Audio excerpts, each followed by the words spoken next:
શ્રીમદ્ ભગવદ ગીતા અધ્યાય 3 શ્લોક 35 શ્રેયાન સ્વધર્મો વિગુણ પરધર્માત સ્વનુષ્ઠિતાત સ્વધર્મે નિધન શ્રેય પરધર્મો ભયાવહ। પોતાના નિયત કરેલા કર્તવ્યોનું પાલન ભલે દોષયુક્ત હોય પરંતુ અન્ય માટે નિયત કરેલા કર્તવ્યોનું દોષરહિત પાલન કરવા કરતાં અધિક શ્રેયસ્કર છે। વાસ્તવમાં પોતાના કર્તવ્યોનું પાલન કરવામાં મૃત્યુ પામવું એ અન્યના ભયુક્ત માર્ગનું અનુસરણ કરવા કરતાં ઉચિત છે। આ શ્લોકમાં ધર્મ શબ્દનો ઉપયોગ 4 વખત થયો છે। ધર્મ એ એવો શબ્દ છે જેનો પ્રાય હિન્દુત્વ અને બૌદ્ધત્વમાં ઉપયોગ થાય છે, પરંતુ અંગ્રેજી ભાષામાં અનુવાદ કરવા માટે આ અતિ કઠિન શબ્દ છે। સત્યવાદિતા, સદાચાર, કર્તવ્યનિષ્ઠા, ઉમદા ગુણો વગેરે જેવા શબ્દો કેવળ તેના અર્થના આંશિક ભાગને વર્ણવે છે।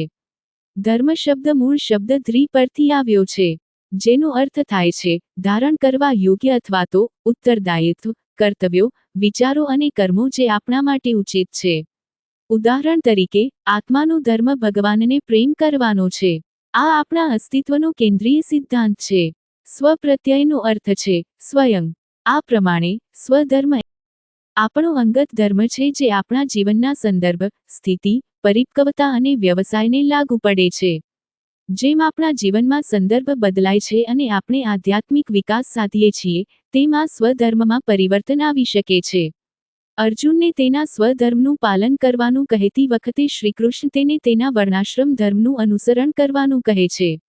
અન્ય વ્યક્તિ અલગ ધર્મનું આચરણ કરે છે, તેથી પોતાનો ધર્મ બદલી નાખવાની ના પાડે છે। કોઈ અન્ય જેવા હોવાનો ઢોંગ કરવા કરતાં પોતાની સહજતામાં રહેવું અધિક આનંદપ્રદ છે। જે કર્તવ્યો આપણી પ્રકૃતિમાંથી જન્મ્યા છે તેમનું પાલન મનની સ્થિરતા સાથે સરળતાથી થઈ શકે છે। અન્યના કર્તવ્યો દૂરથી કદાચ આકર્ષિત લાગે અને આપણને તેનો અંગીકાર કરવાનો વિચાર પણ આવે, પરંતુ એમ કરવું જોખમકારક છે। જો તે આપણી પ્રકૃતિને પ્રતિકૂળ હશે તો તેઓ આપણા મન, ઇન્દ્રિય અને બુદ્ધિમાં અસામંજસ્ય ઉત્પન્ન કરશે। આ આપણી ચેતના માટે વિઘાતક બની રહેશે અને આધ્યાત્મિક માર્ગ પરની આપણી પ્રગતિમાં બાધક બની રહેશે। શ્રીકૃષ્ણ આ વિષય પર નાટ્યાત્મક શૈલીથી ભાર મૂકતા કહે છે કે અન્યના કર્તવ્યો કરવાની અપ્રાકૃતિક અવસ્થામાં ફસાવા કરતાં પોતાના ધર્મનું નિષ્ઠાપૂર્વક પાલન કરતાં મૃત્યુ પામવું અધિક શ્રેયસ્કર છે।